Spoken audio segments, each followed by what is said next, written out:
July August আন্দোলনে সংগঠিত মানবতা বিরোধী অপরাধের মামলায় সাবেক প্রধানমন্ত্রী শেখ হাসিনা ও সাবেক স্বরাষ্ট্রমন্ত্রী আসাদুজ্জামান খান কামাল সহ ৩ জনের বিরুদ্ধে যুক্তিতর্ক শেষ করেছে রাষ্ট্রপক্ষ। টানা ৫ দিনের যুক্তিতর্ক শেষে হাসিনা ও কামালের মৃত্যুদণ্ড চেয়েছেন চিফ প্রসিকিউটর মোহাম্মদ তাজুল ইসলাম। তবে রাজসাক্ষী হওয়ায় সাবেক আইজিপি চৌধুরী আবদুল্লাহ আল মামুনের বিষয়টি আদালতের উপরে ছেড়ে দিয়েছে প্রসিকিউশন। সোহাগ মিয়ার ক্যামেরায় ওয়ালিদ সিদ্দিকীর রিপোর্টে দেখুন বিস্তারিত।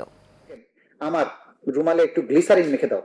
ওই যে নায়িকারা অভিনয়ের সময় গ্লিসারিন দিয়ে চোখে পানি বের করে কান্নার অভিনয় করে, আমার রুমালে ওইরকম একটা গ্লিসারিন লাগিয়ে দাও, যাতে আমি লাশ দেখে রুমাল ধরতেই চোখে পানি এসে যায়। টানা ৫ কার্যদিবসে শেষ হলো শেখ হাসিনা মামলার প্রসিকিউশনের যুক্তিতর্ক উপস্থাপন।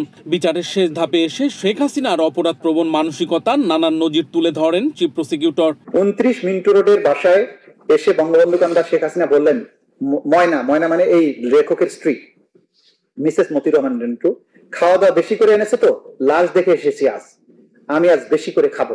তিনি বলেন, জুলাই আগস্টের হত্যাযজ্ঞের সুপ্রিম কমান্ডার ছিলেন শেখ হাসিনা। তিনি ছিলেন অপরাধের নিউক্লিয়াস ও প্রাণভোমরা। তিনি একজন হার্ড নট ক্রিমিনালের ভূমিকায় অবতীর্ণ হয়েছেন। সুতরাং এই ট্রাইব্যুনালের মামলায় তিনি যেহেতু সকল অপরাধীদের প্রাণভোমরা ছিলেন, সুপার স্ট্রাকচারের সকল স্ট্রাকচারের উপরে অবস্থান করতেন, তিনি অপরাধের নিউক্লিয়াস ছিলেন, তাকে চরম দণ্ড এই আইনে যেটা আছে সেটাই দেয়া শ্রেয়। শেখ হাসিনা ও কামালের সর্বোচ্চ শাস্তি মৃত্যুদণ্ডের আবেদন জানান চিফ প্রসিকিউটর।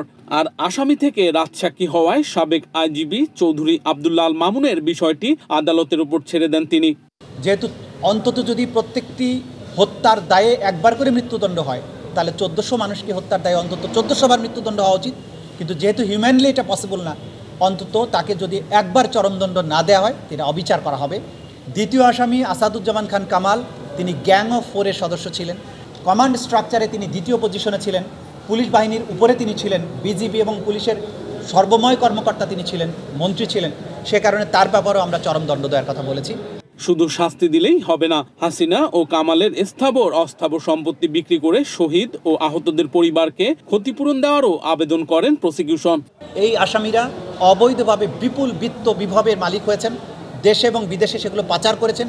সেগুলোকে উদ্ধার করে এই ভিকটিমদের মধ্যে বিতরণ করার জন্য আদালতের কাছে আমরা আদেশ চেয়েছি। আগামী সোমবার এ মামলায় যুক্তিতর্ক উপস্থাপন করবেন শেখ হাসিনা ও কামালের পক্ষে রাষ্ট্রনিযুক্ত আইনজীবী। সেটি শেষ হলেই মামলাটি রায়ের দিকে যাবে। এদিন চাঙ্কারপুলে ৬ জন হত্যার মামলায় উপদেষ্টা আসিফ মাহমুদ সজীব ভুঁইয়া দ্বিতীয় দিনের মতো সাক্ষ্য দেন। Walid Siddiqui, Asian television, Dhaka.